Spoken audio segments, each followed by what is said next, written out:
Eu apontei ontem aqui na minha análise desse caso vários desses elementos e que estão ficando cada vez mais à mostra aí como uma história mal explicada. E é preciso distinguir, por exemplo, as taxas de juros que ele conseguiu ali para 360 prestações mensais entre 3,65% e 4,85%, que o presidente do Banco de Brasília, do BRB, disse que são taxa de mercado. Bom, isso é uma coisa, pode até ser a taxa de mercado, e de acordo aí com o noticiário, isso, é preciso distinguir isso desses dados a respeito da remuneração mensal do Flávio Bolsonaro, da sua esposa, a respeito da quantia mensal que ele precisa pagar, a respeito, portanto, das condições que ele apresenta para obter um financiamento. E são condições que num banco privado, ou até mesmo no setor público, é muito difícil de uma figura como essa, nessas condições, e denunciado por peculato, organização criminosa e lavagem de dinheiro, é muito difícil que consiga. Então é claro que fica uma tremenda suspeita sobre uma facilitação. Pode não ser, o cara pode alegar, não, essa é a taxa de mercado, taxa de juros. Acontece que não vai considerar que ele vai ter que pagar mensalmente um valor superior à metade do seu próprio salário, que não tem um prazo longo de confirmação. Quer dizer, o mandato do senador termina em 6 anos. E depois desses 6 anos? O salário da esposa dele, eu estava aqui com o dado, é de R$ 8.600. Vamos supor que o Flávio Bolsonaro termine o mandato. A partir daí, a esposa dele, com R$ 8.600 que ela ganha como dentista, tem como cobrir esse parcelamento?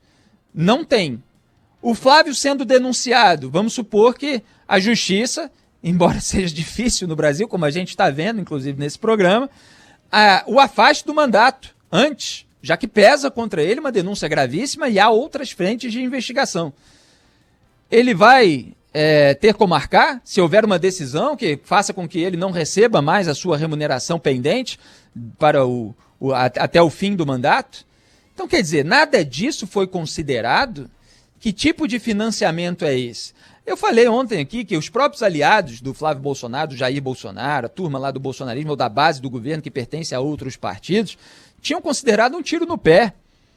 Como é que numa hora dessa, em que há uma comoção nacional em torno desse tipo de assunto, uma vigilância por parte, pelo menos, de uma parcela da sociedade, apesar de outros segmentos estarem bastante anestesiados, o sujeito vai lá e compra uma mansão. E pior, vem a público para alegar, e que pode ser verdade, que usou para pagar, pelo menos à vista, o valor, que são mais de R$ 2 milhões pagos à vista, né? Tudo muito suspeito, mas que usou o valor da venda de um imóvel no Rio de Janeiro, imóvel esse, falei ontem no programa, apontado pelos investigadores do Rio de Janeiro como um possível instrumento de lavagem de dinheiro do esquema ilícito pelo qual ele foi denunciado.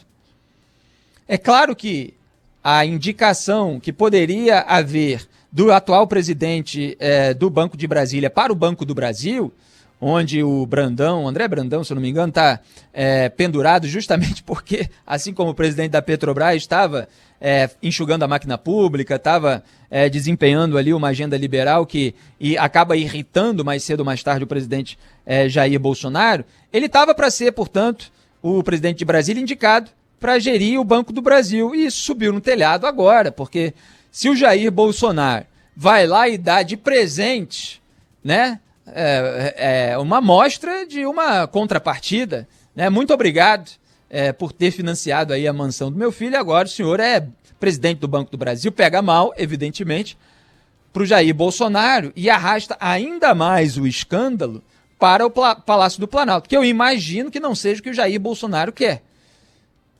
Mas é óbvio que precisaria haver uma apuração para ver se o próprio presidente do Banco de Brasília, tendo ali um interesse em ser nomeado para algum cargo, facilitou de alguma forma um empréstimo para um denunciado que, em condições normais de temperatura e pressão e em lugares onde se faz justamente ali um mínimo de apuração dos antecedentes, um mínimo de apuração das condições do solicitante, tem que ver se ele realmente facilitou todo esse processo. Então, assim, mesmo, eu repito aquilo que eu falei ontem, mesmo se tudo nessa compra específica tiver sido feito de uma maneira correta, já é uma imoralidade, porque é um denunciado que, a julgar pela denúncia, deveria estar na cadeia e está aí torrando grana com um imóvel de luxo, né? Mas há ainda vários elementos suspeitos nesse processo. E quando ele usa o dinheiro da venda de um imóvel que está sendo ali investigado por suposta lavagem de dinheiro, fica parecendo que ele vai querendo se livrar daquilo que pode causar algum problema para ele, como quem está, de certa forma, eu não digo até em obstrução de justiça, não, mas até para aliviar a imagem, para deixar mais para trás aquilo que deu problema, parece que vai apagando ali os rastros.